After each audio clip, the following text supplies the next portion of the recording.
Muy buenos días. El Centro de Estudios Tributarios y Portatax les dan la más cordial de las bienvenidas a Nuevos Paradigmas de Tributación Global Internacional. ¿Por qué? ¿Para qué? Hoy tenemos grandes invitados. ¿Quién va a iniciar este panel? El director ejecutivo del Centro de Estudios Tributarios, el profesor Gonzalo Polanco. Muy buenos días, Marcela. Muy buenos días a todos nuestros invitados, especialmente a los panelistas, César, Francisco y a quien va a ser el moderador, Yuri, como Centro de Estudios Tributarios de la Facultad de Economía y Negocios de la Universidad de Chile. Es un verdadero honor poder participar en este evento en donde vamos a discutir elementos muy importantes, cuestiones muy relevantes de la tributación internacional, que es un área que se ha ido desarrollando en los últimos años y que cada vez va adquiriendo más importancia. No quiero tomar mucho tiempo en la presentación, así que solamente quisiera introducir y darle la bienvenida a quien va a ser el moderador de esta jornada, el señor Yuri Varela. Les presento, porque Yuri va a después hacer la introducción de los dos panelistas. Yuri es abogado de nuestra Casa de Estudios de la Universidad de Chile y magíster en Derecho por la misma universidad. En el año 2008 fue ganador del primer premio del 21º concurso internacional de monografía del CIET. Es vicepresidente del Instituto Latinoamericano de Derecho Tributario, ILAD, y ha sido relator e investigador para diversos organismos internacionales, colaborado con diversas publicaciones nacionales, internacionales, y también puedo decir desde el punto de vista personal que un gran colaborador en todos los eventos que hemos realizado como Centro de Estudios Tributarios. Actualmente es socio principal de PortaTax Chile. Yuri, el micrófono es tuyo y nuevamente reiterar los agradecimientos a quienes nos acompañan en el día de hoy. Vale, muchas gracias, Gonzalo. En primer lugar, queremos agradecer por tu intermedio al Centro de Estudios Tributarios de la Facultad de Economía y Negocios de la Universidad de Chile por aceptar nuestra invitación para organizar conjuntamente un ciclo de charlas durante este segundo semestre, con el objeto de intentar hacer un aporte a la reflexión crítica del derecho tributario en medio de lo vertiginoso que a veces resulta nuestra actividad profesional o académica. También queremos agradecer sinceramente a nuestros dos expositores, a Francisco Safie, doctor en Derecho de la Universidad de Edimburgo y actual embajador de Chile ante la OCDE, y a César García Novoa, catedrático de Derecho Financiero y Tributario de la Universidad de Santiago de Compostela. Ambos tienen en común, además de muchas cualidades y atributos profesionales reconocidos a nivel nacional e internacional, que son investigadores, con diversas publicaciones a nivel interno y a nivel internacional que han contribuido significativamente al desarrollo y perfeccionamiento del derecho tributario moderno. Además, con ambos tengo el honor de conocerlos hace bastantes años. Con César García, que escribió la introducción al primer libro que yo publiqué, em, que fue el ganador del premio del CIAT, lo cual me llena de orgullo, y nos conocimos posteriormente en Isla Margarita, en Venezuela, en unas jornadas del ILAT. Y a Francisco Safi también nos conocimos en la Facultad de Derecho de la Universidad de Chile hace ya bastantes años. Así que con ambos, de verdad, les doy el sincero agradecimiento por participar en esta actividad. Bueno, vamos al tema. Nuevos paradigmas de la tributación global e internacional. Y aquí surgen dos preguntas tremendamente relevantes que tienen que ver con por qué pasa lo que pasa. Porque normalmente los seminarios o los debates tributarios apuntan a los efectos, a la implementación, pero hay pocas instancias donde se reflexiona acerca de la naturaleza de los cambios que está sufriendo el derecho tributario internacional. La economía digital, el impuesto mínimo global, surgen distintas preguntas. ¿Cuál es el derecho grabado? ¿Se está realmente construyendo un nuevo tipo de derecho tributario internacional o no? ¿Esto tiene un correlato a nivel local en los distintos países? En el fondo, estos cambios de paradigma a nivel local pueden tener un correlato de cambio de paradigma también en el futuro a nivel interno. Son una serie de preguntas bastante generales, pero sustantivas, que los expositores expondrán y sus propios puntos de vista, por supuesto, sobre estas interesantes materias. Así que los dejo a ellos con la palabra, en primer lugar a Francisco Safie y posteriormente a César García, y desde ya algunos temas de, de coordinación para este panel al público asistente. Decirles que se pueden hacer las preguntas a través del chat de la plataforma, que serán respondidas una vez que concluyan las exposiciones, y desde ya informamos que por compromisos impostergables, uno de nuestros expositores, Francisco Safie, a las 10:30 tiene otros compromisos, así que vamos a tratar de hacer bastante expedito y ejecutivo esta jornada. Los dejo con la palabra entonces a Francisco Safie. Muchas gracias. Muchas gracias Gonzalo, la invitación y la organización. También agradezco por medio de la Facultad de Economía y Negocios de Chile. A mí es un gusto poder estar acá. Agradezco también a César que compartiendo esta conversación, este, em, dado que en los minutos de la presentación y lamento tener después, intentar ágil, intentando dar cuenta al menos de lo que me parece a mí son puntos más interesantes de la conversación, de esta discusión. Cuando hablamos de temas de la tributación internacional, estamos por qué y para qué. Bueno, que es eh, del por qué, ¿no? ¿Qué hace que estemos en este escenario?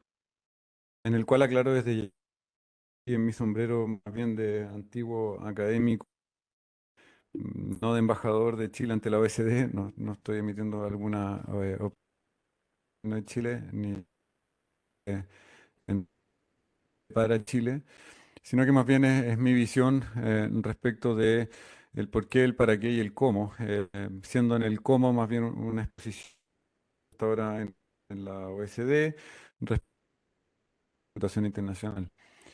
El eh, marca estas nuevas discusiones por y un escenario de comienzo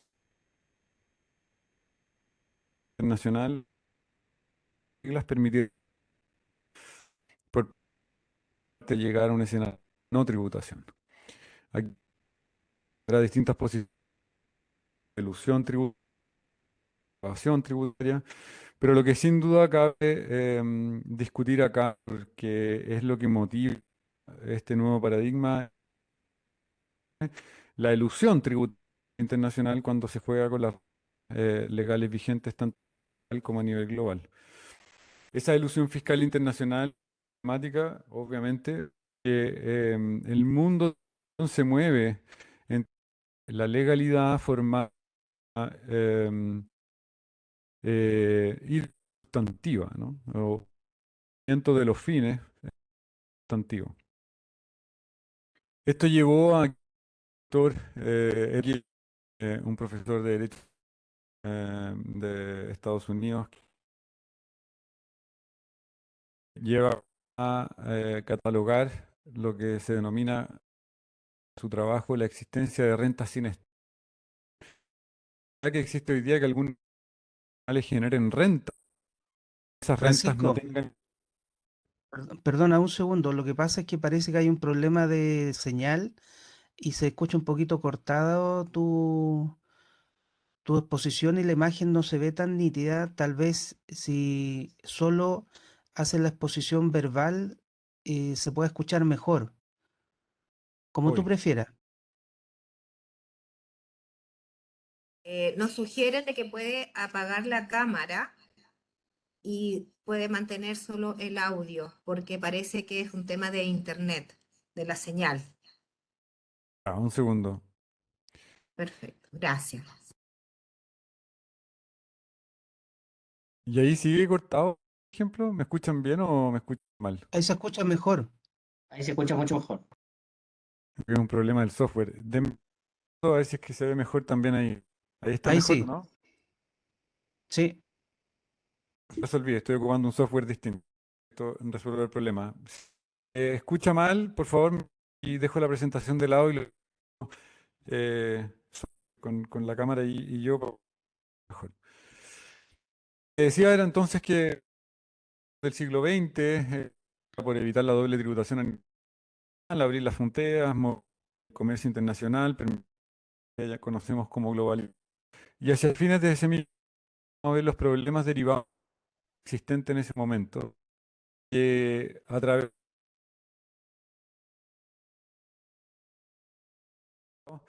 llevó un fiscal internacional, lo perdona, complejo. Francisco, perdona, pero se corta igual un poquito el audio.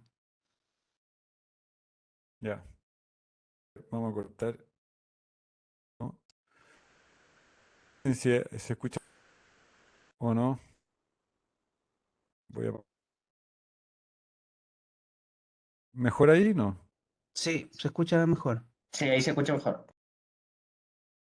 Yo creo que tengo un problema en la oficina. Me dan un segundo. O De sea, esto en acuerdo. una...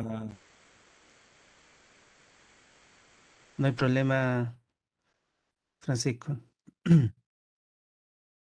¿Me escuchan mejor ahí? ¿Mejor? ¿Me Sí, escuchan mejor? sí, Bueno, no. Entonces lo que yo decía, a ver si es que puedo volver a compartir, porque vale la pena ver las imágenes, porque tengo ejemplos que me gustaría mostrar. Bueno, no sé cuántas de aquí, pero vamos a los problemas directamente. Los problemas son la elusión fiscal internacional, ¿vale? Es, el uso de las reglas por parte de agentes privados con fines estratégicos para efectos de evitar el cumplimiento sustantivo de esas reglas. Se discute obviamente la realidad de eso, todo depende del punto de vista con que se mire. Lo que ha llevado al escenario de lo que Edward Kleinberg, el profesor americano que falleció hace un par de años, que su trabajo a mí me gusta mucho, denominaba la existencia de rentas sin Estado. Un punto en las reglas existentes han permitido de rentas, pero que no tienen algún estado de ejercicio de la potestad. ¿Sí? Y eso, a su vez, es lo que la OECD tiempo llamó el- la crisis eh, ¿no? Shifting las bases y la transferencia de beneficios en menor dirección. Busca este nuevo paradigma eh, re- ¿no? Pueden asegurar el cumplimiento tributario. Fuente de las rentas, o al menos las utilidades, mejorar la distribución en estas jurisdicciones, estas de tenemos algunos ejemplos. Em, y aquí aprovecho, a medida que hablábamos del 2012, era todo visto como muy lejano a Chile.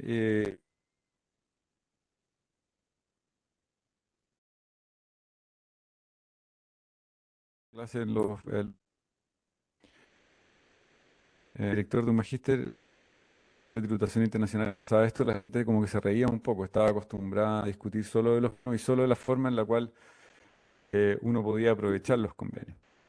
Esta tendencia, una aplicación más sustantiva de la regla por demandas sociales que estaban vinculadas con el asunto de los Estados-naciones después de la crisis subprime, que a su vez en distintos niveles. perdona Gonzalo, perdón Francisco, pero sabes que llega igual el sonido con corte. Entonces, te propongo que a lo mejor envíes la PPT y puedas hacer la exposición sin imagen porque se pierde bastante de lo que va indicando, lamentablemente. Pero cámara, no sé si será un...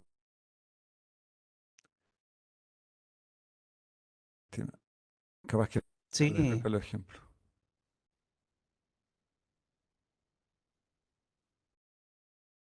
Alguno de los...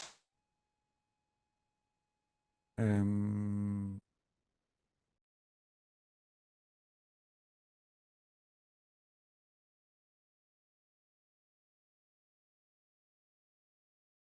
Don mm, Francisco, apague su cámara y ahora sí haga la presentación, solamente el audio, lo vamos a escuchar nomás, pero ahí va a poder tener una mejor señal de internet. ¿y la puede compartir alguien, Marcela, de acá? sí, andar después si quieren, pero Ok, me Sí, escuchan, sí, para que él pueda perfecto. presentar tranquilo. La idea es que pueda presentar tranquilo. me escuchan Ahí, mejor ahí. estando así, por favor, don Francisco, le escuchamos muy bien. Siga de esta misma La, manera. Muchas lamento gracias. ver, pero... eh, entonces, que cumplimiento tributario, asignar la tributación y luego distribución de la recaudación a jurisdicciones, las utilidades de esta empresa. Pensó a través de las 15 que se 2013 de acción BEPS por la OEP. Sin embargo, a lo largo de los años es que esas medidas fueron insuficientes y junto con el aumento de la desigualdad a nivel global, o por lo menos lo que aquí hay en términos de filosofía política se ha denominado la concentración del capital, o en términos más bien sociológicos, también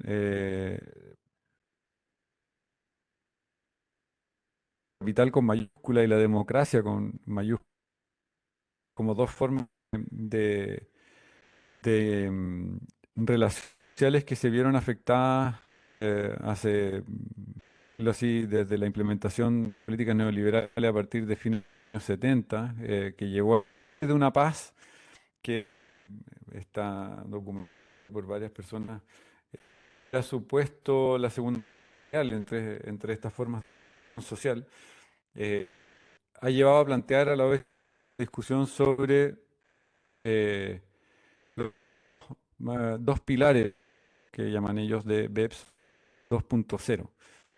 Estos dos pilares ponen una nueva manera en que interactúan entre y una nueva relación entre,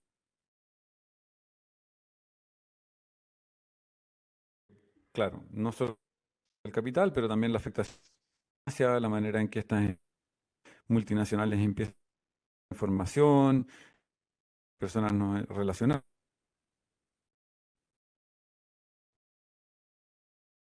Eh, ¿Qué hacemos, Francisco? Se sigue cortando lamentablemente el audio.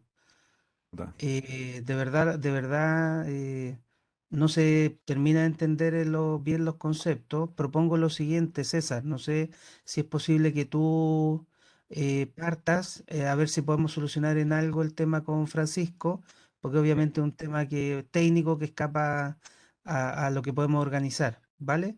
¿Te parece, Francisco?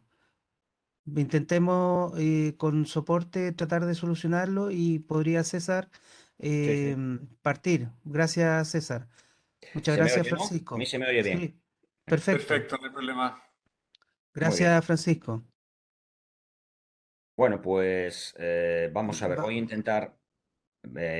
Buenas tardes en España, antes que nada. Buenos días en Chile. Quiero agradecerle, por supuesto, a Yuri la invitación. La verdad es que es una pena lo que está pasando con Francisco, porque lo que aventuraba Su exposición era extremadamente interesante, sobre todo tratándose además del representante chileno en la OCDE, y esperemos que se pueda solventar estos problemas. Lo que hay que organizar, Yuri, es esto presencialmente. Tienes que hacerlo ahí en Santiago y lo hacemos presencialmente y luego nos tomamos un buen vino chileno, que es de lo que se Eso, trata. Y entonces toda la razón. no hay problemas de este tipo. Bueno, pues yo voy entonces, yo iba a hablar en segundo lugar, porque la exposición de Francisco iba a ser mucho más descriptiva. Yo lo que voy a intentar hacer ahora es una reflexión básicamente sobre lo que es un cambio de paradigma y si estamos realmente ante un cambio de paradigma en la situación actual a las puertas de eso que se conoce Pilar 1 y Pilar 2 de la OCDE. Voy a compartir, si puedo, parece que no va a haber problema, una transparencia o presentación que es extensa, creo que se ve bien, Se ve que es perfecto. extensa, pero que por razones de tiempo voy a recortar y ahí va a haber varios slides que vaya pasando. Bueno, primero, ¿qué es esto de un paradigma? Estamos acostumbrados a oír hablar paradigma en la distribución del poder tributario para gravar a las multinacionales, nuevo paradigma, cambio de paradigma.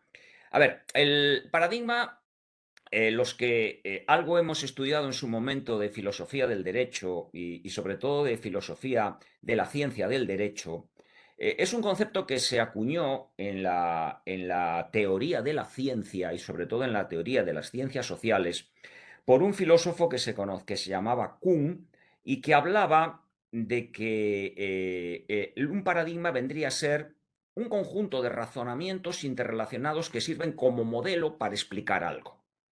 Cuando ese modelo para explicar algo es una realidad juridificada, y dado que el derecho positivo tiene una importancia fundamental porque las realidades jurídicas lo son en la medida en que están contempladas por normas, sean normas de derecho duro o de derecho blando, como ocurre en buena medida en la fiscalía internacional, estamos hablando de un conjunto de razonamientos interrelacionados que sirve como modelo para explicar una cosa, que en este caso es el reparto de la capacidad de los right to tax, de los derechos de gravamen de los beneficios de las empresas con actividad transfronteriza. Eso es lo que es un paradigma. Kuhn hablaba de las revoluciones científicas y decía que hay una revolución científica cuando un paradigma en la ciencia sustituye a otro, cuando un paradigma expulsa a otro. El caso más conocido pues es la aparición, lo que se conoce como el giro copernicano, es decir, la aparición de la teoría heliocentrista por parte de Copérnico, que es el ejemplo arquetípico de lo que es un cambio de paradigma para explicar algo. No se explica igual el mundo bajo el concepto ptolomeico que bajo el concepto copernicano. Bueno, pues esto luego hay muchísimas matizaciones en el mundo de la ciencia del derecho, pero nos sirve para ver qué es un paradigma. Entonces, en lo relativo a la fiscalidad internacional, y entendiendo como fiscalidad internacional, básicamente la distribución de la capacidad de gravar a las multinacionales, es decir, cómo tributan en el mundo global las multinacionales, hay un cambio de paradigma en la actualidad. Para ello hay que saber de dónde venimos. Si vamos a plantearnos si hoy en día hay un cambio de paradigma, lo que tenemos que plantearnos es cuál era el paradigma anterior para ver si el supuesto paradigma actual supone esa revolución o ese cambio, pues que algunos señalan o algunos pronostican. Efectivamente, en lo que es, y eso es así, y eso es verdad, en lo que es la distribución del poder tributario para gravar a las multinacionales, existía un modelo que era el que permanecía inalterado prácticamente desde hace 60 años. ¿Desde cuándo? Desde que la OCDE elaboró su primer modelo de convenio de doble imposición, que es del año 1963. Sobre la base de este modelo podemos decir que el paradigma se apoyaba en 3 o 4 cuestiones básicas que con los años casi alcanzaron el rango de dogmas. Empresa separada. Las multinacionales no son tomadas en su conjunto como elementos globales, sino que son gravadas país por país como entidades diferenciadas dentro del grupo multinacional. Como consecuencia de la empresa separada, tributación en el país de residencia. los grupos multinacionales y las sociedades filiales que forman parte del grupo tributan cada una de ellas por su renta mundial en el país donde están localizadas.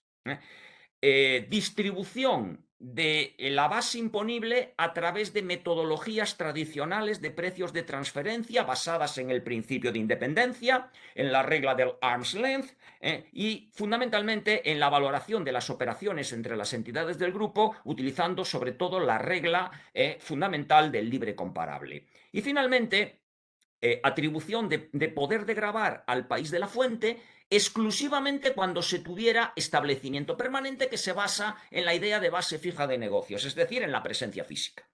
Esos son, digamos, que los dogmas, casi diríamos, de la Santísima Trinidad del poder tributario tradicional para gravar a las multinacionales que estuvo vigente hasta ahora. Empresa separada, principio de residencia, criterios tradicionales de precios de transferencia y presencia física para gravar a los establecimientos permanentes y a las actividades de empresas extranjeras.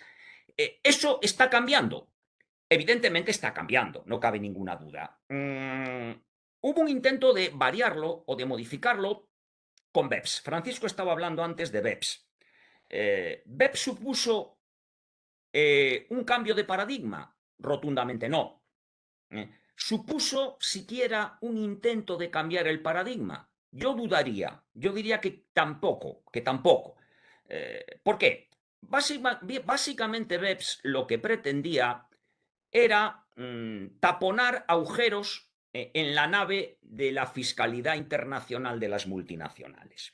BEPS es un instrumento destinado fundamentalmente a poner en práctica el concepto que la OCDE desde el año 2006 y desde que fracasara toda su política anterior contra los paraísos fiscales en la última década del siglo pasado y en la primera, o hasta mediados de la primera del presente siglo XXI, era su principal obsesión. A partir de mediados de la década pasada, BEPS acuña la idea de planificación fiscal agresiva. Perdón, la OCDE acuña la regla de planificación fiscal agresiva, el supraconcepto de planificación fiscal agresiva. Y BEPS lo que es un intento de mejorar la tributación global de las multinacionales, intentando que paguen la parte justa de impuestos, su fair share taxation, normalmente, eso sí, porque era inevitable el debate, a partir de la regla de value creation, de creación de valor, que empiecen a tributar donde generan valor. Porque se está produciendo un mismatch, se está produciendo una desconexión entre el lugar donde las multinacionales generan valor y el lugar donde tributan, que sigue siendo el lugar de residencia, fundamentalmente de residencia de la casa matriz. BEPS lo que hace es localizar situaciones de erosión de la base y de traslado artificioso de beneficios como máxima expresión de la planificación fiscal agresiva. Propone ciertas medidas y elabora los informes finales con medidas que se van a implementar, y muchas de ellas se han implementado ya, tanto a nivel de legislaciones domésticas como a nivel de cambios en los convenios de doble imposición bilaterales.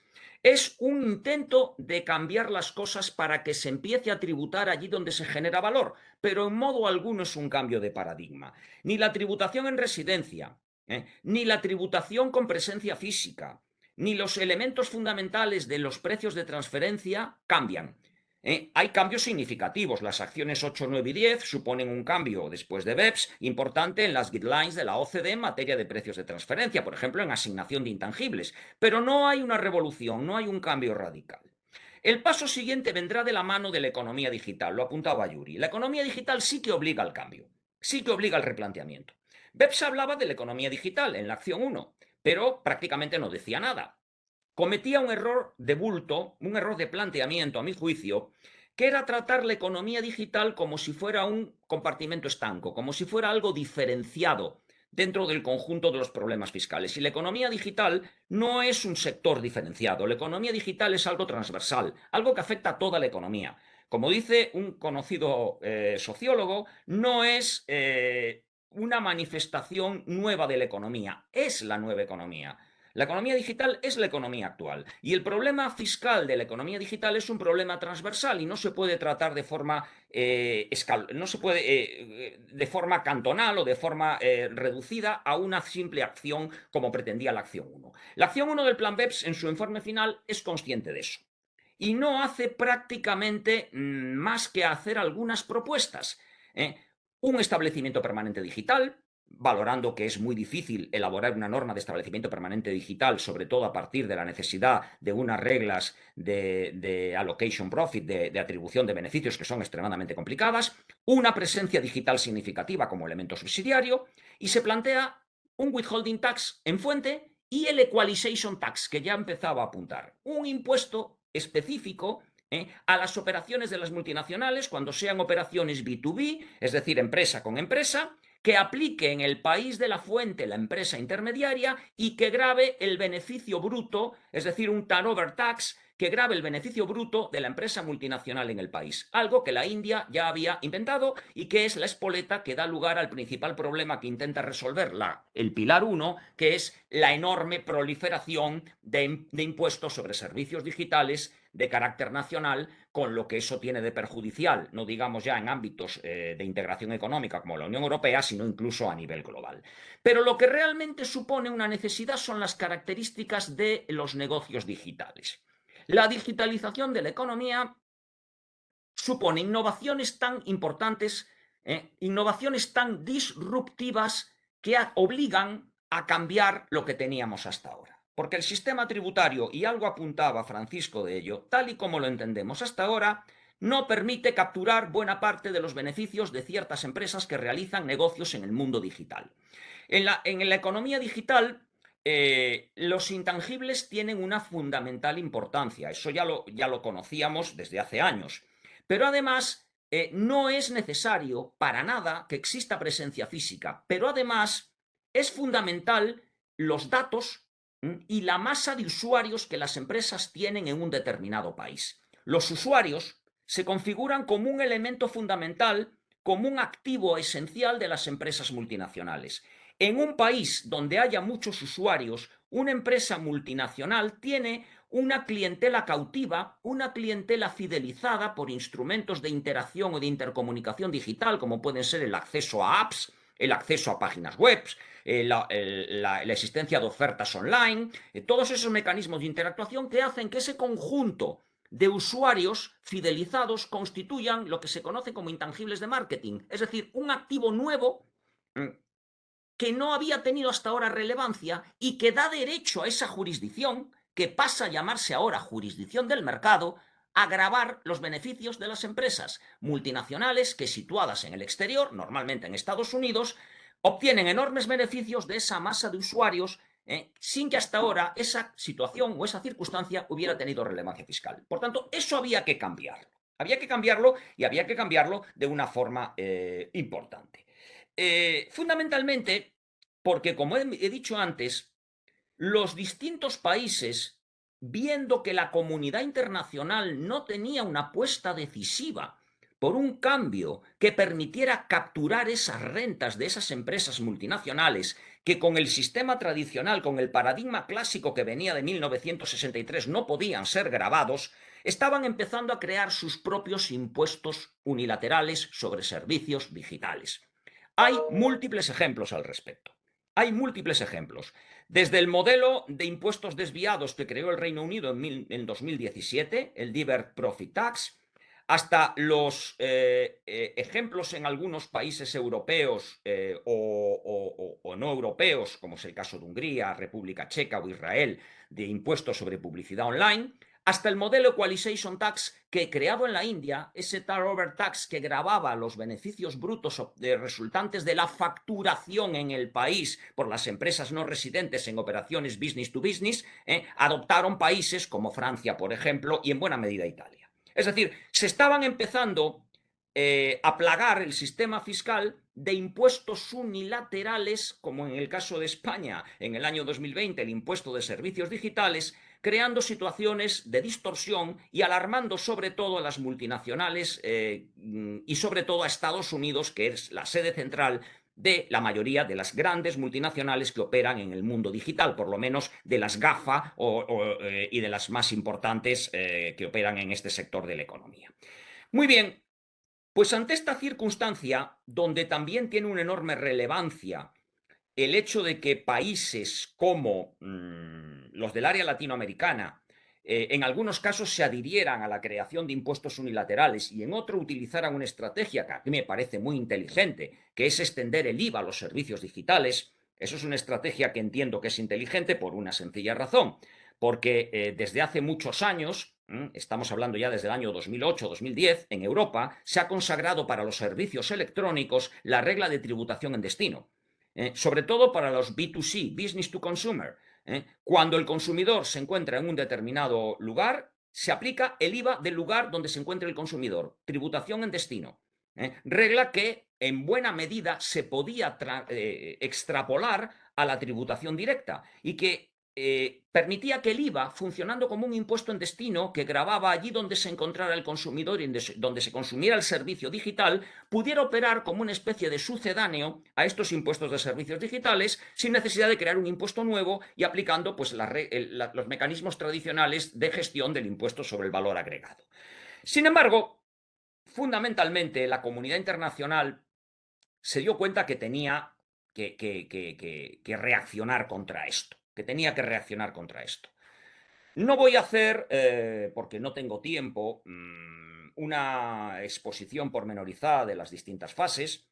Digamos que hay un momento esencial que es la Policy Note que hace la OCDE en 2019 y que tiene una gran importancia porque en febrero de 2019 se hace público el primer documento que se propone para consulta pública, donde se habla de una serie de propuestas para trasladar a las jurisdicciones del mercado la capacidad para gravar determinados rendimientos de las multinacionales digitales. Eran 3 propuestas que se barajaron entonces: participación de usuarios, que era una propuesta promovida básicamente por Europa; intangibles de marketing, que era la propuesta de Estados Unidos; y la presencia económica significativa, que era la propuesta de los países emergentes y muchos países en vías de desarrollo. Pero lo más importante es, primero, que el contexto de la crisis post-COVID-19, la necesidad de reforzar la capacidad recaudatoria de los estados y la sensación de que las multinacionales digitales habían sido, en un análisis de ganadores-perdedores, verdaderas ganadoras en la crisis del COVID-19, pues le dieron un extra de legitimidad a la comunidad internacional para intentar, en este sentido, proceder a un cambio que permitiera reforzar la capacidad de gravamen de los países donde se encontraban los consumidores y, por tanto, las jurisdicciones de la fuente. A partir de ahí, podemos decir 2 cosas que son extremadamente importantes. Primero, la OCDE hace una cosa que es inteligente, que es arrogarse una legitimidad que hasta entonces se le cuestionaba. La OCDE, siempre lo habéis oído muchas veces, y eso que España, mi país, Chile, el vuestro, son miembros de la OCDE, siempre se ha caracterizado, siempre ha tenido el San Benito, siempre ha sido motejada como un club de países ricos. La OCDE era consciente de que necesitaba armarse de legitimidad, y esa legitimidad la consigue a través de la implementación del marco inclusivo. El marco inclusivo reconoce la participación prácticamente de toda la comunidad internacional y permite que en el diseño del nuevo paradigma participen países que tradicionalmente quedaban al margen de las grandes decisiones fiscales en materia internacional. Y lo segundo es, a partir del año 19, abrir ya de una manera clara un proceso basado en el Pilar 1 y en el Pilar 2, de manera que se pretende de esta forma lograr un primer gran consenso mundial. A ver, el Pilar 1 y el Pilar 2, a mi juicio, responden a 2 ideas claras.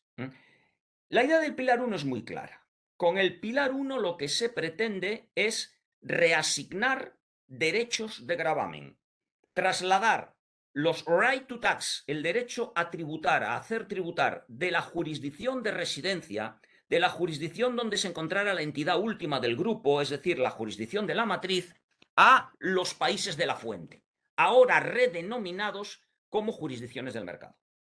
Eso se va a hacer, como voy a intentar resumir en el tiempo que me quede, con muy pocas multinacionales, y se va a hacer respecto a una parte reducida de los beneficios de las multinacionales, con una división, a mi juicio artificiosa, pero que responde a una finalidad clara, entre los beneficios tradicionales de las multinacionales, que se van a denominar o que se van a conocer como beneficios rutinarios, y los beneficios de la multinacional que se pueden imputar a factores digitales conocidos como beneficio residual, se va a intentar trasladar una parte del beneficio residual, es decir, del beneficio teórico de los grupos multinacionales mediante un sistema de profit split, de división del beneficio, se va a intentar trasladar una parte de ese beneficio residual, es decir, el que puede imputarse a elementos digitales, a las jurisdicciones del mercado, allí donde se obtienen esos beneficios y se genera valor, sobre todo interactuando con clientes y captando los datos de los usuarios.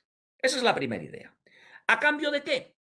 A cambio de que los países que entren en este sistema del Pilar 1 desmantelen sus impuestos nacionales, los deroguen, a cambio de que desaparezcan los impuestos nacionales sobre actividades, rentas o servicios digitales.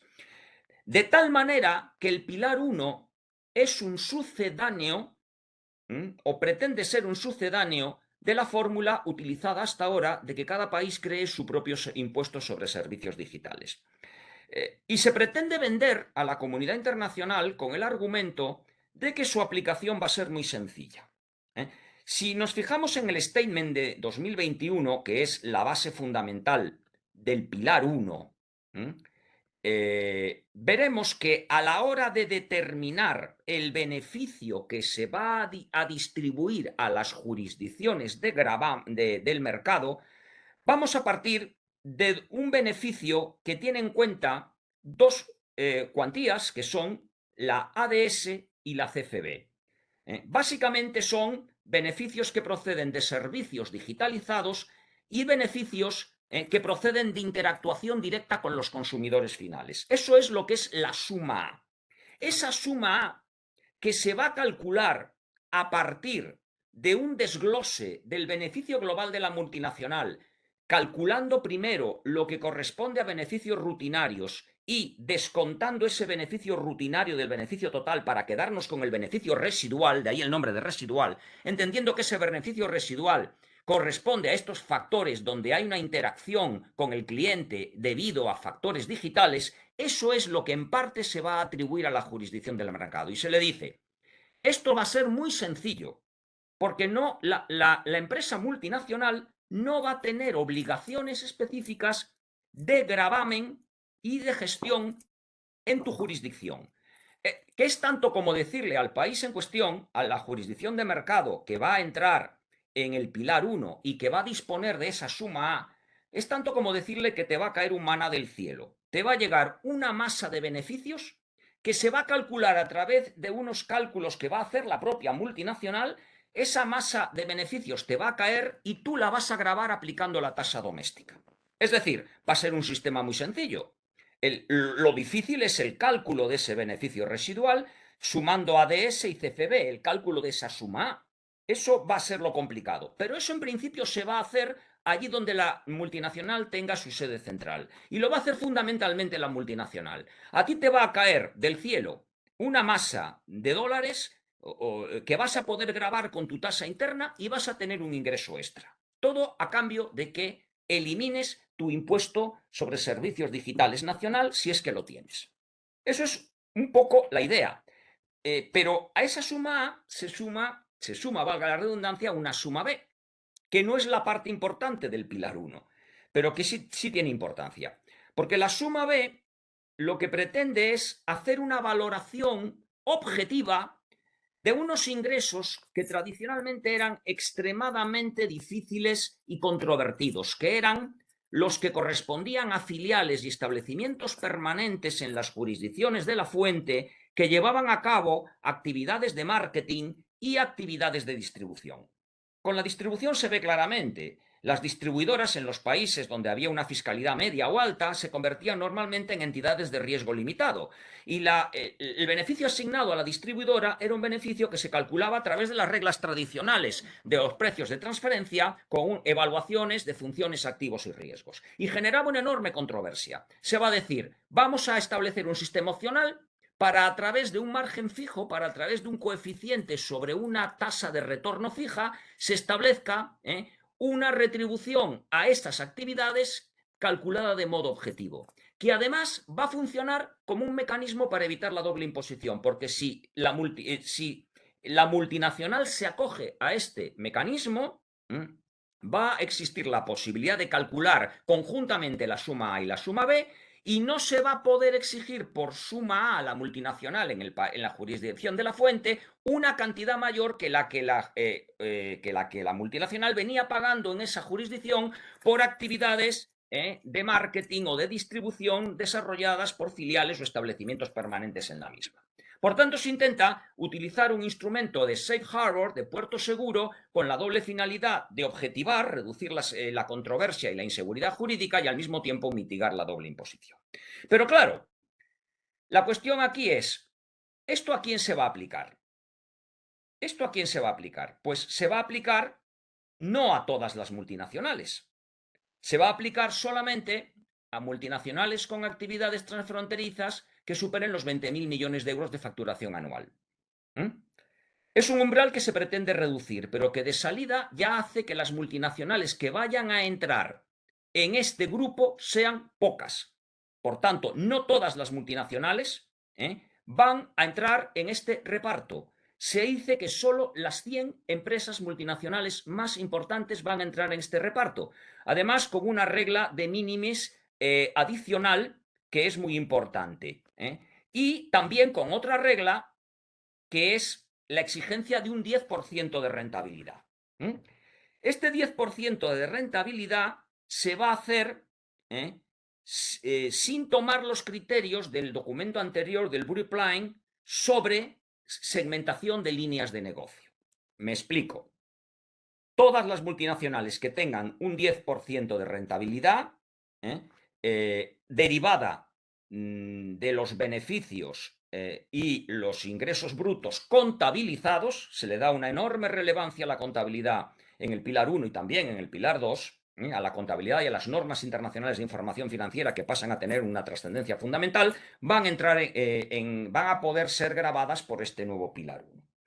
El Blueprint establecía que se tendrían en cuenta las segmentaciones de líneas de negocios diferentes.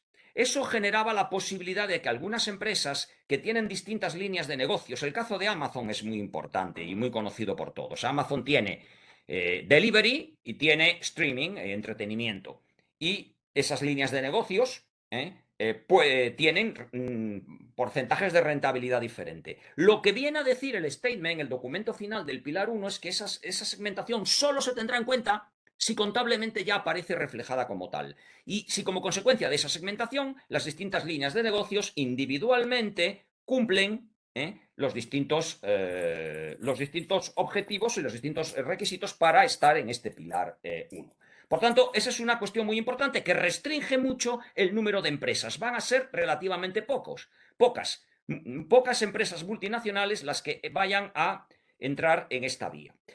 Y además, a todo esto hay que decir que estamos hablando de algo que aparentemente va a afectar a muy pocas multinacionales, pero también a pocos países. No todos los países van a entrar en el reparto.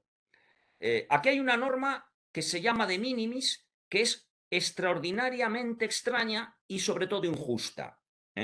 Se dice que solamente un país en vías de desarrollo donde una multinacional opere, entrará en este reparto y le llegará ese maná en forma de beneficios que podrá gravar si la multinacional factura en estado al menos 1 millón de euros.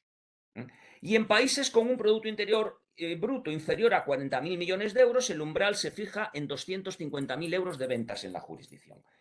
Se puede decir que son cifras muy pequeñas, muy bajas, muy reducidas, pero también es verdad que los países donde las multinacionales facturan menos son los de menor desarrollo económico y son los que probablemente tengan más necesidad de esos beneficios extras para ser gravados.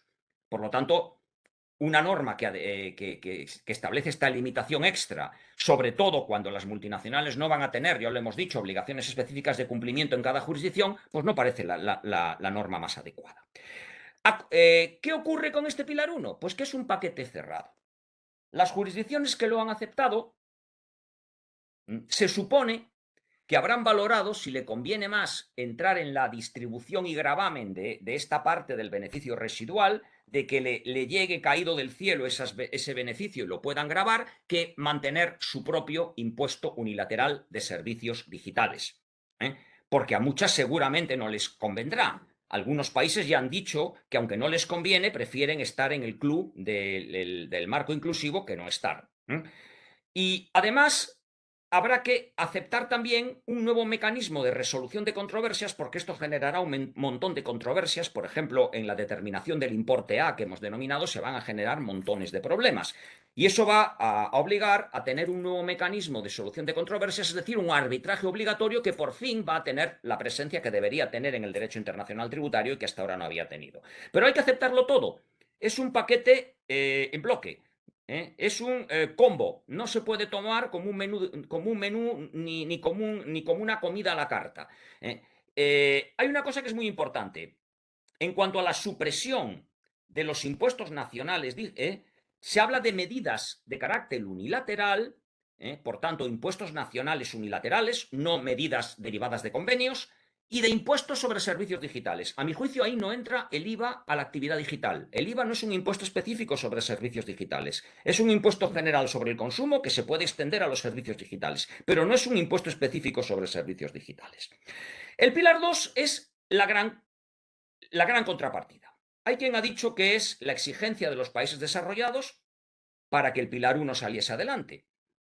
El Pilar 1 salió adelante también porque a Estados Unidos le gustaba más la fórmula del Pilar 1 que la fórmula de la innumerable cantidad de impuestos de carácter nacional que existían sobre actividades digitales. Pero el Pilar 2 es la gran contrapartida, porque si el Pilar 1 teóricamente es un cambio a favor de las jurisdicciones del mercado, el Pilar 2 favorece a las jurisdicciones donde se encuentren lo que el propio Pilar 2 llama, y sobre todo las reglas GloBE, llaman lugar de residencia de la entidad constitutiva última de la multinacional. Es decir, país donde se encuentra la matriz de la multinacional, que será el país de la sede central, o los países hacia abajo, si hay estructura subholding, donde hay una jurisdicción, la primera que se encuentre, en un rastreo hacia abajo, que haya implementado estas reglas GloBE del Pilar 2. Aquí ante lo que estamos es ante la fórmula de un impuesto único, de un impuesto mínimo, no único, de un impuesto mínimo del 15% sobre los beneficios de las multinacionales. ¿A exigir dónde? A exigir en el país donde se localice la entidad última obligada a consolidar las cuentas globales de la multinacional. Es decir, allí donde se encuentre la matriz se va a exigir un impuesto complementario sobre los beneficios insuficientemente gravados en los países donde se encuentran las filiales. ¿Y esto no se parece a la CFC? Pues se parece a la CFC como casi, diría, como dos gotas de agua. Y esto va a ser algo complementario a la CFC. Se podría haber propuesto, como hizo en su momento la acción 3 de BEPS, profundizar en la CFC y mejorarla. Pues no, bueno, pues se ha optado por un nuevo sistema que se articula en torno a unas reglas que son las reglas GloBE. Las reglas GloBE contemplan 3 medidas. La más importante de todas,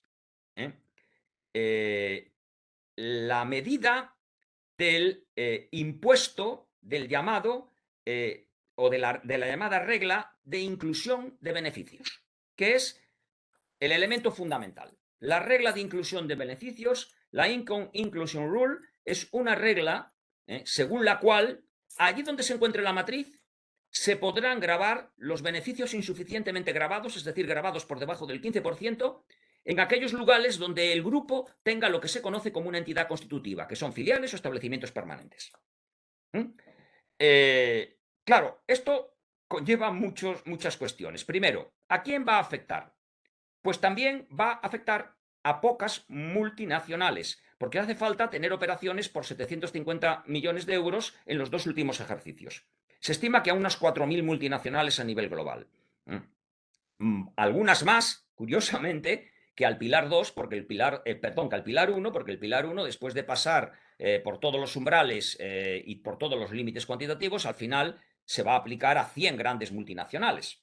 Van a ser 100 grandes multinacionales las que nutran esos beneficios residuales que se van a transferir a los países del mercado, porque está pensado fundamentalmente para transferir beneficios de actividades desarrolladas en el ámbito digital. Esto está pensado para todos, por tanto aquí van a entrar más multinacionales. Fijaros que la medida que más favorece a los países de residencia es la que va a afectar a más compañías multinacionales. La que beneficia a los países de la fuente va a afectar menos. Bueno, pues ¿en qué va a consistir esto? Pues en un impuesto complementario.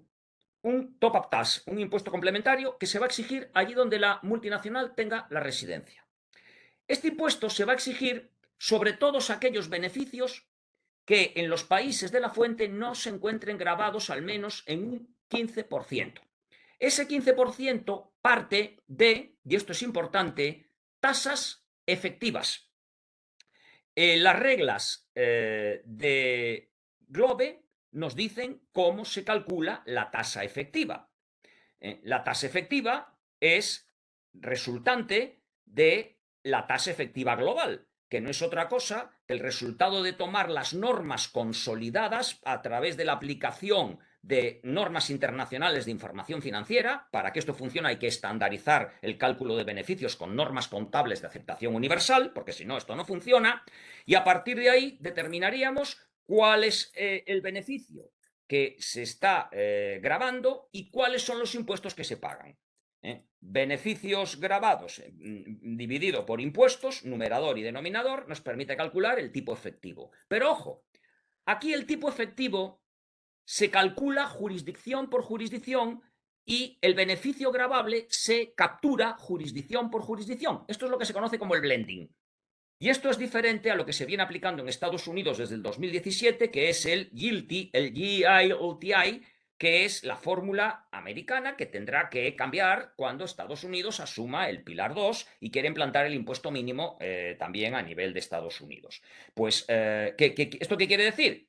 Que ese tipo global hay que determinarlo país por país, teniendo en cuenta los impuestos afectados o pagados o concernidos en cada jurisdicción en relación con los ingresos imputables a esa entidad constitutiva en esa jurisdicción, a la filial o al establecimiento permanente. Eso nos determinará una tasa media efectiva en cada jurisdicción. Si está por debajo del 15%, eso podrá ser gravado en residencia y formará parte de la base neta GLOB, que es donde se aplicará, que es cómo se determinará el parámetro, la base de este nuevo impuesto complementario.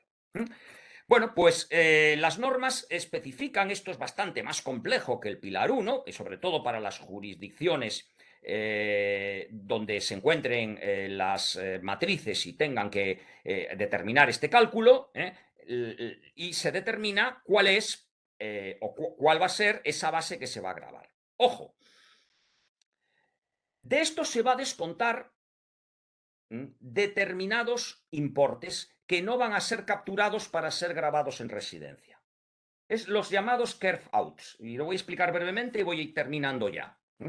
Los carve-outs son ni más ni menos que un mecanismo que pretende que lo que se grave en la fuente no sean aquellos beneficios de aquellos países que tienen una política de impuestos bajos, pero lo hacen respecto a actividades que tienen sustancia económica. Es decir, uno de los argumentos que se objeta y que se dice no es lo razonable respecto al pilar 2, es que el pilar 2, al pretender establecer una tributación mínima del 15%, está luchando contra la competencia tributaria, contra la competencia fiscal. Pero no solo contra la competencia fiscal desleal, también contra la competencia fiscal que podemos catalogar como competencia no lesiva. Bueno, pues, ¿qué ocurre? Que hay muchos países que han bajado sus impuestos para implantar empresas y tienen tasas efectivas inferiores al 15%, pero lo hacen para atraer empresas que tienen verdadera actividad económica. ¿Es justo que penalicemos a esos países restringiendo el atractivo fiscal Porque claro, si un país pretende atraer empresas con actividad económica, con impuestos por debajo del 15%, pero luego lo que no se pague en la fuente se va a pagar en residencia de la matriz, se está desactivando en sede de la matriz los beneficios fiscales que ese país está implementando para atraer empresas. Y son países en vías de desarrollo que necesitan esas empresas. Por tanto, ¿qué se ha dicho? Pues una solución salomónica, como muchas veces. De la cantidad que se va a gravar en el país de residencia de la matriz, vamos a descontar un importe, que será lo que corresponde a actividades sustantivas en el país de la fuente. Y eso se calcula a ojo, como se hacen tantas cosas en el pilar 1 y en el pilar 2. Concretamente, un porcentaje. Un porcentaje que ahora mismo es del 5 y que en 5 años podría subir al 7,5% del valor. ¿De qué valor? Del valor contable. Aquí siempre jugamos con valor contable. ¿De qué? De activos materiales, tangibles y de salarios. ¿Por qué? Porque entendemos que si una empresa tiene activos tangibles importantes y paga salarios porque tiene personal, realiza una actividad sustantiva. Pero no de activos intangibles. ¿Por qué? Porque tenemos la sospecha de que si una entidad tiene activos intangibles contabilizados y estos tienen un valor elevado, eso está bajo el manto de sospecha de que esa entidad carece de sustancia y se ha creado fundamentalmente para ser la titular de un intangible.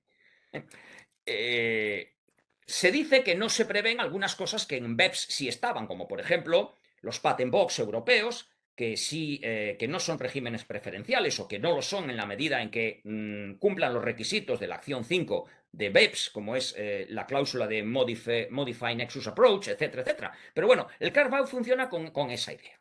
Esta es la principal función.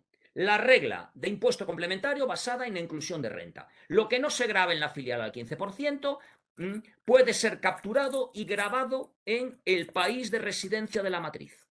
Con un switchover que estaba en el blueprint y que se ha mantenido en el statement. ¿Qué es esto del switchover? Pues es una cláusula que todos conocéis. Es un mecanismo para flexibilizar o para condicionar el método de exención para corregir la doble imposición internacional. Sabemos que cuando hay una cláusula de switchover y aplicamos el método de exención, si la tributación en la fuente está por debajo de un determinado porcentaje, el método de exención se convierte en un credit tax, para evitar que no haya doble no imposición.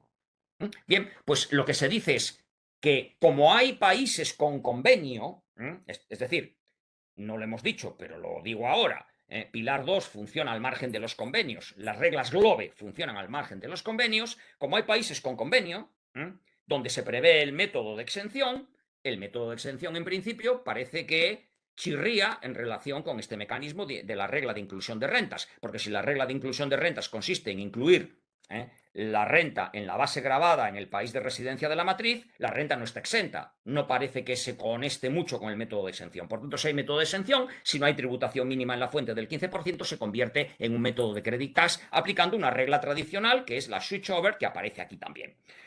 Hay una regla complementaria que también está en GLOBE y que está pensada en el país de la fuente. Hasta ahora el protagonismo en el pilar 2, con las reglas GLOBE, es para el país de residencia de la matriz. Pero también el país de la fuente, donde está la filial o el establecimiento permanente, también pueden tener un protagonismo. ¿Cuándo? Cuando el país de residencia de la matriz no haya implementado las reglas GLOBE. O cuando, que será el caso más habitual, cuando la entidad, existiendo reglas GLOBE en el país, deliberadamente cambie la sede central de la multinacional hacia un país que no los haya implementado. Entonces, si en el estado de residencia no se ha gravado suficientemente esa renta no gravada en la filial, el país de la filial, es decir, el país de la fuente, puede o denegar la deducción del pago o establecer una retención a ese pago. Todo esto funciona si el país de residencia de la matriz asume que va a hacer tributar la renta que no ha tributado suficientemente en la filial. Pero si la multinacional cambia la sede central y el país de residencia de la matriz no puede gravarla, el país donde está la filial, el país de la fuente, puede activar la regla de pagos insuficientemente gravados, que es esta regla complementaria y que funciona con carácter supletorio, y decidir no permitir la deducción del pago o en su caso, establecer una retención, un withholding tax que permita gravar a ese pago porque no ha sido suficientemente gravado en el país de residencia de la matriz. Fuera de las reglas GLOBE, pero sometidas al mismo calendario, se encuentra una cláusula que ya estaba en los comentarios al artículo 1 del modelo de convenio de la OCDE, que es la cláusula de sujeción efectiva, la subject to task.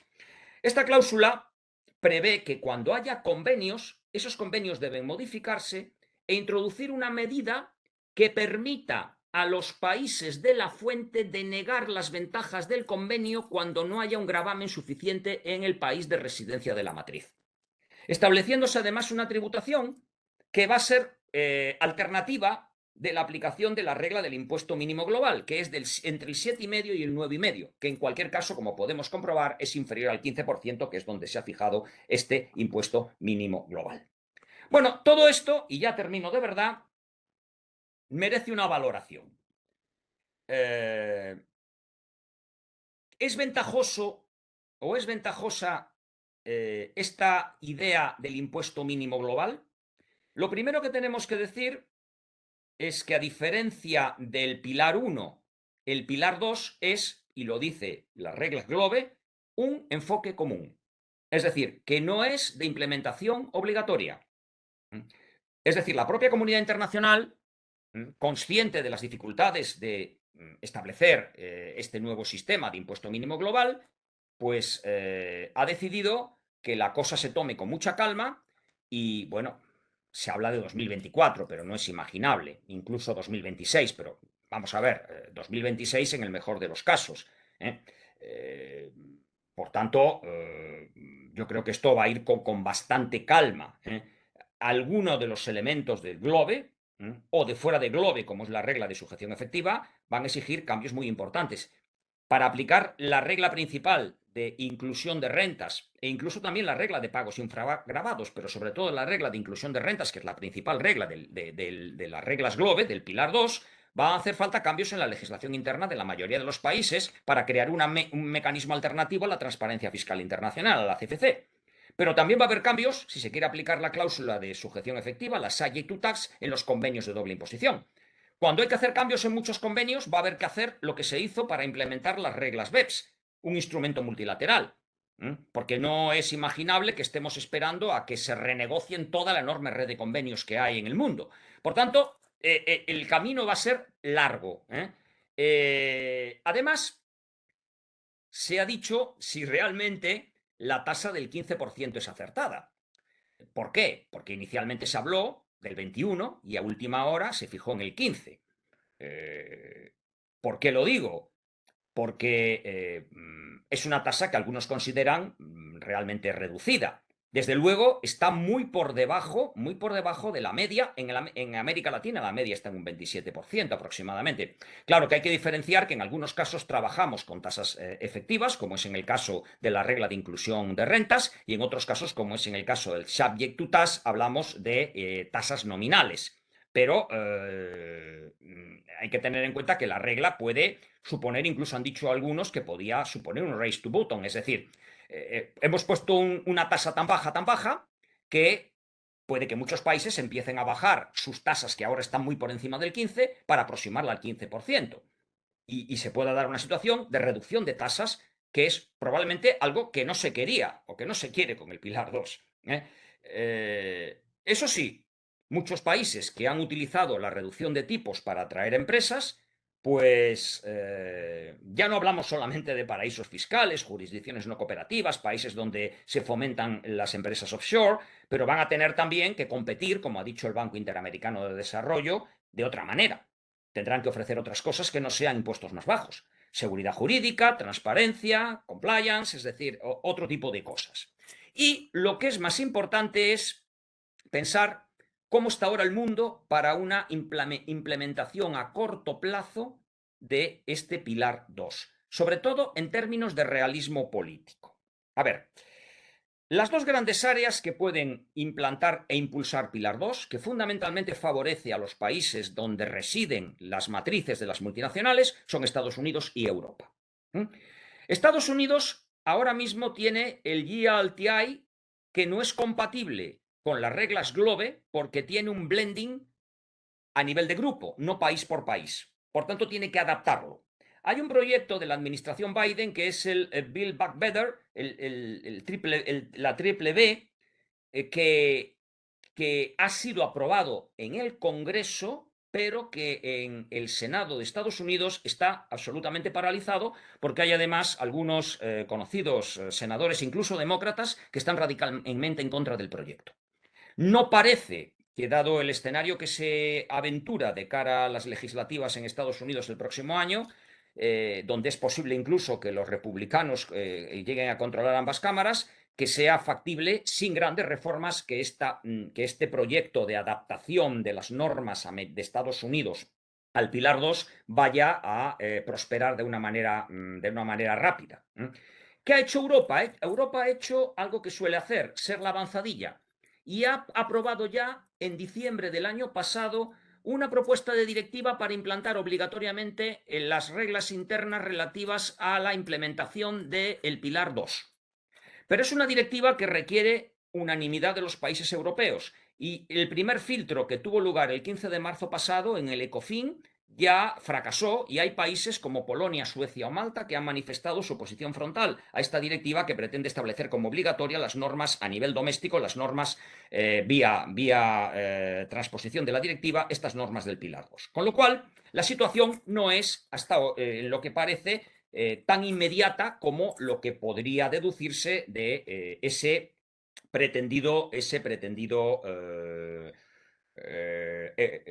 pretendida euforia que se dio cuando se aprobó el tipo mínimo global. Por último, mientras todo esto ocurre, se ha abierto una vía extremadamente interesante y mucho más sencilla de aplicar para países en vías de desarrollo, que puede ser muy interesante para países de América Latina. Me refiero al nuevo artículo 12b del modelo de convenio de Naciones Unidas, que prevé una tributación en la fuente para una tipología de servicios que son los servicios digitales automatizados. Es decir, el artículo 12 del Convenio de Naciones Unidas prevé la tributación de determinados servicios, es el artículo de cánones y regalías, que abarcan una multiplicidad de servicios. El 12A incluye determinados servicios, pero que ahora se extienden por esta nueva redacción del 12B de modelo de Naciones Unidas a los llamados servicios digitales automatizados. Son servicios suministrados a través de Internet o de cualquier red con una mínima o irrelevante intervención humana, y que se prestan a través de mecanismos automatizados. Estos servicios se grabarán en el país de la fuente siempre y cuando el beneficial owner, el beneficiario efectivo, sea residente en otro estado, mediante un withholding tax, aplicando la regla tradicional de tributación compartida del artículo 12 de tributación compartida, pero con aplicación preferente de gravamen en la fuente del artículo 12 del modelo de Naciones Unidas. Por lo tanto, estamos ante una solución que algunos dicen que probablemente sea más rápida, más inmediata, que obliga a menores cambios y más interesante para países que quizás no estén ahora por la labor de meterse en líos tan gordos como los que plantea el Pilar 1 y el Pilar 2, como pueden ser algunos del área de Latinoamérica. En cualquier caso, ¿esto es un cambio radical de paradigma? Pues en principio sí. ¿Por qué? Porque si el paradigma que teníamos antes se basaba en esas cosas que hemos señalado al principio de nuestra intervención, tributación en residencia, empresa separada, presencia física, reglas tradicionales de precios de transferencia, tenemos, por ejemplo, un Pilar 1, donde se tiene en cuenta la multinacional como un método unitario, no se utilizan normas tradicionales de precios de transferencia para segregar el beneficio residual, porque lo que se utiliza es un formulary apportionment, no se tiene en cuenta la presencia física, y se atribuyen derechos de gravamen a la jurisdicción del mercado en detrimento de la jurisdicción de residencia. Por tanto, en teoría, han cambiado todo. Pero no vaya a ocurrir que pase aquí lo que pasaba en el famoso gato pardo, que todo cambie para que todo siga igual, porque esto realmente parece un mecanismo de sustitución de los impuestos digitales unilaterales por tanto, de un elemento fundamental de la soberanía de un país, que es decidir cuando crea un determinado impuesto, a cambio de la asignación de un beneficio que los países van a recibir, pero que no van a tener prácticamente capacidad para verificar si esa cuantía que reciben es la correcta, es la adecuada o no lo es. El tipo mínimo de gravamen es, por otro lado, una aspiración que va a favorecer a los países sedes de las multinacionales, pero que tal y como es necesaria su articulación a día de hoy, y dado los enormes cambios en las legislaciones domésticas y en la red convencional que hay que llevar a cabo, no parece que sea factible en un corto plazo, teniendo en cuenta el escenario político y político-tributario tan complejo que tenemos delante en los próximos años. Pues bien, con esto termino, concluyo, y por supuesto, aunque me he excedido mucho, creo que estaba autorizado por Yuri porque me he apropiado de parte del tiempo que tenía asignado Francisco, pues por supuesto, si hay alguna pregunta, alguna cuestión que pueda ser útil mi opinión o mi aclaración, estoy a vuestra completa disposición. Muchas gracias por vuestra atención. Muchas gracias, César. Efectivamente, se agradece mucho esta exposición realmente magistral, porque no solo un tema técnico, sino que también es un tema de realidad, de visión, de análisis y reflexión de este tipo de fenómenos que son jurídicos, pero tienen varios elementos también detrás.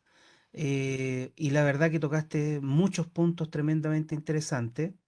Y antes de entrar a los minutos que quedan para algunas preguntas, queremos agradecer también a Francisco Safie, porque también tenía preparada una presentación de primer nivel para esta charla y me solicitó que transmitiera su excusa al panel, digamos, y a los asistentes, pero que por motivos técnicos absolutamente ajenos a su voluntad, lamentablemente no pudo participar como lo tenía previsto y tenía muchas ganas de hacerlo.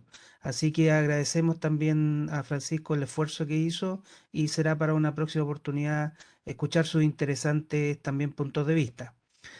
Bueno, yendo específicamente a algunos tópicos que tocó César, algunas preguntas fueron respondidas hacia el final de la exposición que tiene que ver con eh, por ejemplo, la voluntad política que puedan tener algunos estados para aplicar o no aplicar el Pilar uno, el Pilar 2, considerando especialmente la realidad regional en América Latina.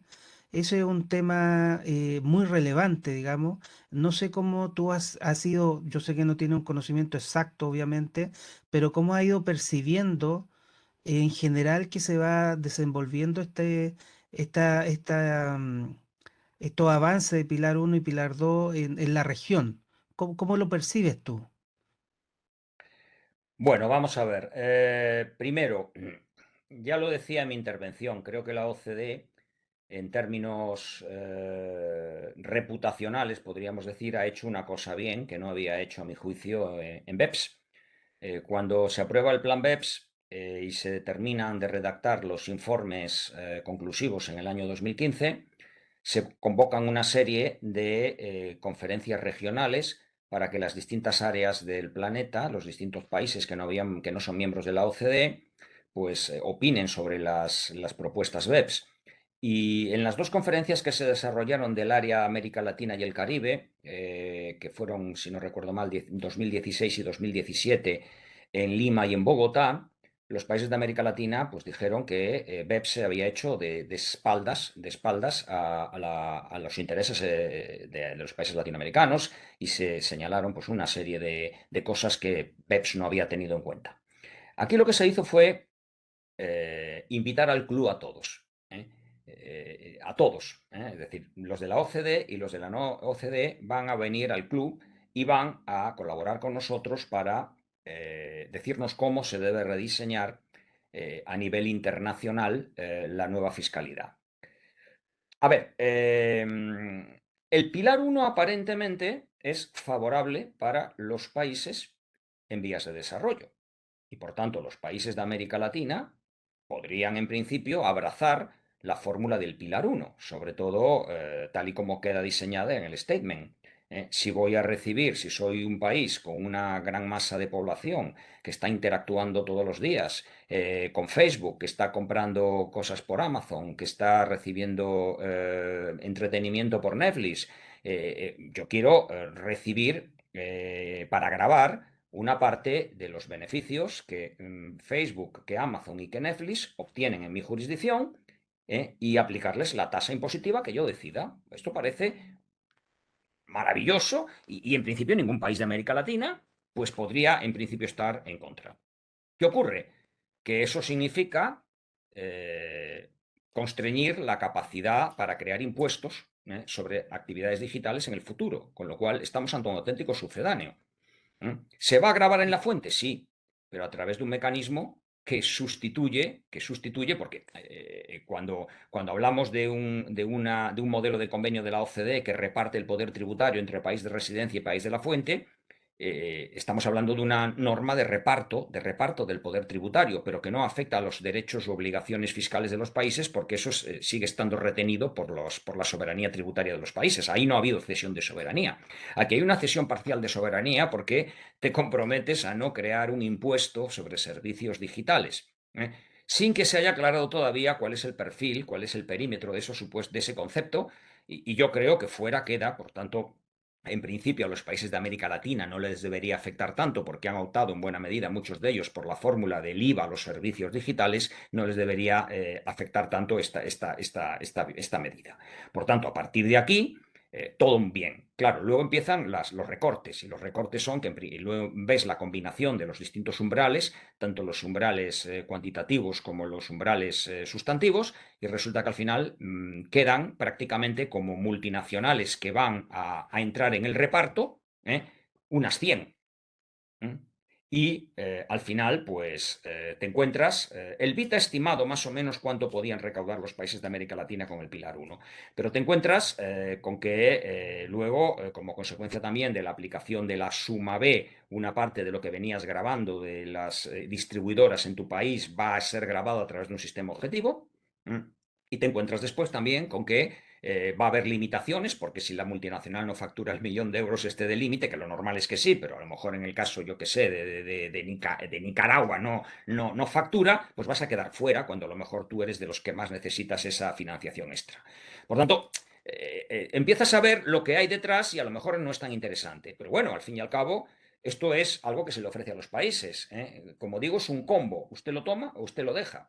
¿Qué ocurre? Que los países han decidido, e incluso algunos sabiendo que no era el mejor de los mundos, entrar en el club para incluso cambiar las cosas desde dentro, porque es mejor estar dentro que estar fuera. Aceptar esto desde dentro te permite cambiarlo en el futuro, y no aceptarlo a lo mejor te supone quedarte fuera con tu impuesto unilateral, pero quedarte fuera. Por tanto, eso creo que es importante. En cuanto al impuesto mínimo global, bueno, pues lo que se dice es que aquí la incidencia en los países de América Latina va a ser más por la vía de que son países donde hay filiales y no suelen ser países donde haya sedes centrales de las multinacionales. Por tanto, no les va a afectar tanto o les va a afectar en sentido negativo, porque ya no va a ser tan atractivo como han hecho algunos países de América Latina recientemente, el caso, por ejemplo, del Plan Naranja en Colombia con el anterior presidente Iván Duque, atraer empresas de determinado perfil a base de bajar impuestos y empresas tecnológicas. Si tú tienes una tasa efectiva inferior al 15%, ya no vas a ser tan atractivo como eras antes, porque lo que la multinacional no pague allí lo va a pagar en residencia. El carve-out es muy limitado, porque, repito, el carve-out está bien para salvaguardar regímenes con sustancia, pero deja fuera todo el tema tecnológico. Si tú creas un régimen de tributación baja para residenciar intangibles, esos intangibles pueden dar lugar a una entidad con sustancia económica. Incluso un patent box ha sido aceptado por el informe conclusivo de BEPS, de la acción 5 de BEPS, como un mecanismo, como una medida que no es un régimen preferencial, que por tanto no es un instrumento de planificación fiscal agresiva. ¿Por qué no se han mencionado expresamente? A lo mejor se hacen, ¿no? Por tanto, creo que es todo una situación en la cual los países de América Latina, en lo que es esto, yo creo que no les veo con un enorme entusiasmo, y la mayoría de ellos creo que están relativamente tranquilos por la posibilidad de mantener su IVA a los servicios digitales y muchos de ellos pensando, como dije al final de mi intervención, que lo lógico es acogerse e introducir en sus convenios bilaterales una cláusula 12b al estilo del modelo de Naciones Unidas. Para eso lo que hay que hacer es primero tener convenios. Todavía es deficiente la red de convenios en América Latina y luego proponer su renegociación. Perfecto, perfecto. Bueno, la verdad que hay varias preguntas más que giraban en torno a los temas que tú fuiste comentando hacia el final. Y una última reflexión solamente, tal vez, del punto de vista del ciudadano de a pie. En el caso de Chile, primero se presentó un proyecto de ley que establecía un impuesto, como tú lo señalaste, a la renta para los servicios digitales. Posteriormente se retiró ese proyecto y se creó el impuesto, el IVA, digamos, a los servicios digitales, el que hoy día está operativo como en muchos países, como tú lo comentaste. Pero este concepto de gato pardo, que tal vez finalmente se llegue a traducir o tal vez no, no lo sabemos. Pero, ¿cuál es la sensación que crees tú? ¿Cuál es la percepción que puede tener del punto de vista del enfoque original que establecieron todo este movimiento a nivel internacional para establecer reglas más claras del punto de vista de la tributación de las grandes empresas tecnológicas con el resultado final que pueda tener todo esto? Hombre, yo creo que la claridad, efectivamente, la idea eran reglas más claras, pero creo que precisamente la claridad no es lo que brilla aquí.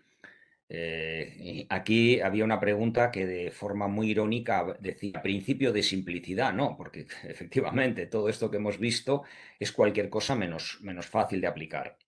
El pilar uno es más fácil de aplicar para los países porque es decirle, oye, graba lo que yo te voy a dar, que es lo que determina la multinacional por su sistema automatizado y sobre la base de lo que haya hecho en su momento por el Country by Country Report, y graba eso y quédate con eso. Y por tanto, si no lo cuestionas, es simple, claro. Si todo el que no se cuestiona las cosas, pues vive en el mundo de la simplicidad.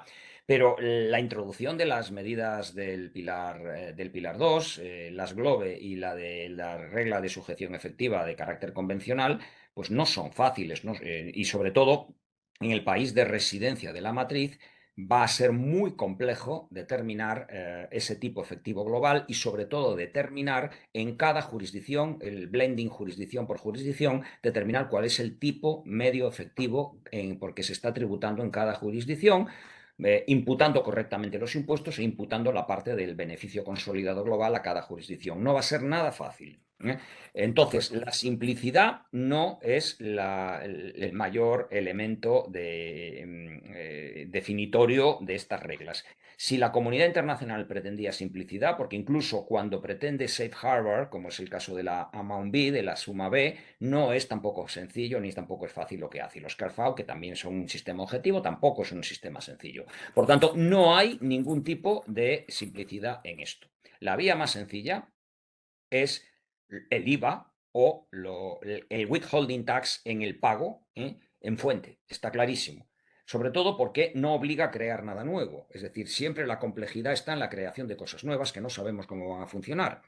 Las alternativas de las que hemos hablado, es decir, vamos a utilizar lo que tenemos, vamos a utilizar las retenciones previstas en los convenios para la tributación en la fuente, en el caso del 12b del modelo del convenio de Naciones Unidas, o vamos a utilizar el IVA tal y como funciona, sobre todo consolidada la regla de tributación en destino, y no vamos a crear absolutamente nada nuevo. Perfecto. ¿No? En buena medida, aspectos importantes de lo que hemos comentado va a ser sencillamente inaplicable. Perfecto. Bueno, para no abusar del tiempo de César, quien ha tenido la gentileza de llevar casi únicamente este panel, por los motivos que ya explicamos, les damos a todos muchas gracias por su participación. Esperamos que haya sido más clarificador del punto de vista de estos fenómenos tributarios internacionales que a veces no existe tanta oportunidad a nivel interno de tomarse unos minutos para reflexionar de su origen, trayectoria y probables consecuencias finales. Así que una vez más, César, de verdad reiterarte sinceramente nuestro agradecimiento. A Gracias, Francisco Willy. también y al Centro de Estudios Tributarios de la Facultad de Economía y Negocios de la Universidad de Chile. Gonzalo, muchas gracias a todos por tu participación y nos veremos más adelante. Muchas gracias, César. Gracias, Yuri, gracias a todos por vuestra atención, un placer. Hasta luego. Muchas gracias a todos. Hasta luego, Que estén adiós, muy bien. gracias. Hasta luego.